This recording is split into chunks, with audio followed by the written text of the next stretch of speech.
Major చెప్పుకోదగ్గ complaints ఏమీ లేవు. చాలా సాఫీగా అనుకున్న దానికంటే గొప్పగా ట్రాఫిక్ సమస్యలు కొంత నివారిస్తూ వచ్చిపోయే ప్యాసింజర్స్కి ప్రయాణికులకు కూడా ఎలాంటి ఇబ్బంది లేకుండా చాలా గొప్పగా ఈ 7 నెలలు కూడా మరి బ్రహ్మాండంగా సాగుతా ఉంది. ప్రతిరోజు యావరేజ్ రైడర్షిప్ హెస్ బీన్ అరౌండ్ 80,000. ఇంకొక విషయం కూడా నేను చెప్పడం మర్చిపోయాను. ఈ స్ట్రెచ్ ఏదైతే ఉందో మన అమీర్పేట నుంచి ఇక్కడ దాకా ఎల్బీ నగర్ దాకా మధ్యలో కొంత హెరిటేజ్ ప్రిసింక్ట్ కూడా ఉంది. మన హైదరాబాద్ చారిత్రక వారసత్వ సంపద అయిన మన మోజంజాయి మార్కెట్ కానీ, ఆ నాంపల్లి రైల్వే స్టేషన్ కానీ, తర్వాత అక్కడి నుంచి మనం ఆ రంగమహల్ దాకా మీరు చూసినట్టయితే చాలా హెరిటేజ్ ప్రాపర్టీస్ ఉన్నాయి. ఆ ప్రాంతాన్ని నేను ఎల్ఎన్టీకి కూడా విజ్ఞప్తి చేశాను. ఆ ప్రాంతాన్ని నాంపల్లి రైల్వే స్టేషన్ నుంచి రంగమహల్ వరకు మంచి హెరిటేజ్ ప్రిసింక్ట్ మాదిరిగా డెవలప్ చేద్దాము. హైదరాబాద్ యొక్క చారిత్రక వారసత్వాన్ని, హైదరాబాద్ యొక్క చారిత్రక గొప్పదనాన్ని కూడా చాటి చెప్పే విధంగా ఆ ప్రాంతాల్లో కూడా కొంత డెవలప్మెంట్ చేయాలని చెప్పి కూడా ఎన్వీఎస్ రెడ్డి గారికి, కేవీబీ రెడ్డి గారికి ఇద్దరికి కూడా నేను, అరవింద్ కుమార్ గారు కలిసి సూచించడం జరిగింది. రవాణా శాఖ మంత్రి గారు మేము కూడా తొందరలో ఒక జాయింట్ సమావేశం కూడా పెట్టుకోబోతా ఉన్నాం.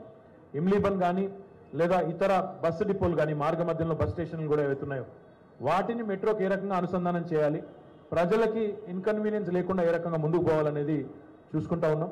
కాబట్టి ఈ మార్గాన్ని మొత్తానికి జూలై ఆఖరికల్లా సంపూర్ణంగా సిద్ధం చేసి మిగిలిపోయిన పనులు స్టేషన్లలో కానీ ఇంకేమైనా ఇతర పనులు కానీ అన్నీ కూడా పూర్తి చేసి జూలై ఆఖరికి తయారు పెడతాం. ముఖ్యమంత్రి గారు సమయం తీసుకొని వారి అనుమతి వచ్చిన తర్వాత వారు ఎప్పుడు అనుమతిస్తే అప్పుడు ప్రారంభించడానికి సిద్ధంగా ఉంటామని చెప్పి కూడా తెలియజేస్తూ మళ్ళీ ఒకసారి మెట్రోని చాలా విజయవంతంగా నడుపుతున్న మన హైదరాబాద్ మెట్రో రైల్కి, ఎల్ఎన్టీకి మళ్ళీ ఒకసారి హృదయపూర్వకంగా అభినందనలు తెలియజేస్తూ వచ్చినందుకు మీ అందరికీ కూడా హృదయపూర్వకంగా ధన్యవాదాలు. Any questions will be happy to take. Mike కావాలా? మైక్ కూర్చుని అడగండి. సార్, ఇది మెట్రో పాస్ల గురించి అందరూ అడుగుతున్నారు sir. Metro pass smart cards ఉన్నాయి కదా, అంటే రెగ్యులర్గా వాడే వాళ్ళకు ఛార్జెస్ ఎక్కువ ఉన్నాయి, పాస్ ఉంటే కొంచెం తగ్గుతుందని. So that's a commercial decision that has to be taken. So మనం కూర్చోము అక్కర్లేదమ్మా. It's a commercial decision that has to be taken. So ఆలోచిస్తున్నాము, కాకపోతే ఇంకా ఏ నిర్ణయం తీసుకోలేదు. ఎందుకంటే పాసెస్, డిస్కౌంట్లు ఇవన్నీ కూడాను ఓవరాల్గా మొత్తం ఫుల్ కెపాసిటీతో మెట్రో ఆపరేషనలైజ్ అయిన తర్వాత దాని గురించి ఒక నిర్ణయం తీసుకుంటాం. అంటే ట్రాఫిక్ ఎక్కువ ఉన్న రూట్లో మెట్రో రైలు రావడం సంతోషంగానే ఉంది, కానీ ఛార్జెస్ ఎక్కువ ఉన్నాయి అనే ఉద్దేశం అందరిలో ఉంది.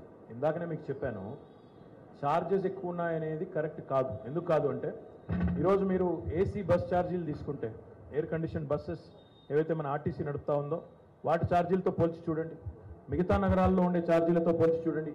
అదొకటి. రెండోది మీరు మర్చిపోకూడదు. ఏంటండి, వీడియో నచ్చిందా? అయితే ఓ లైక్ వేసుకోండి, లేదంటే ఓ కామెంట్ చేయండి.